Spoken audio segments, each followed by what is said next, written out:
سندھ حکومت نے کراچی میں ڈبل ڈیکر بس متعارف کروا دی، لیکن سوال یہ ہے کہ کیا یہ بسیں انتباہ حال سڑکوں پر چل بھی پائیں گی؟ کراچی کی سڑکیں برسوں سے خستہ حال ہیں۔ عوام روزانہ گھنٹوں ٹریفک اور گڑھوں کا سامنا کرتی ہے۔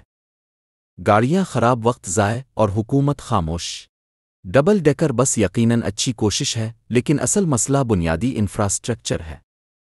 جب تک سڑکیں ٹھیک نہیں ہوتیں کوئی بھی جدید بس نظام کامیاب نہیں ہو سکتا۔ شہریوں کا کہنا ہے کہ پہلے سڑکیں ٹھیک کریں پھر بسیں لائیں۔ خراب سڑکوں پر ڈبل ڈیکر چلانے سے فائدے سے زیادہ مسائل بڑھ سکتے ہیں۔ منصوبے تب فائدہ دیتے ہیں جب اصل مسئلے حل کیے جائیں۔ اگر کراچی کی سڑکیں بہتر ہو جائیں تو ٹرانسپورٹ خود بخود بہتر ہو سکتی ہے، لیکن صرف نئے پروجیکٹ دکھانے سے شہر نہیں بدلتا او یقیناً۔ آپ کی کیا رائے ہے؟ ڈبل ڈیکر بس فائدہ دے گی یا پہلے سڑکیں بننا ضروری ہے؟ نیچے اپنی رائے ضرور لکھیں، کومنٹ سیکشن میں اپنی رائے ضرور دیں۔ اگر ویڈیو ٹاپک پسند آئے تو لائک اور شیئر لازمی کریں۔ شکریہ۔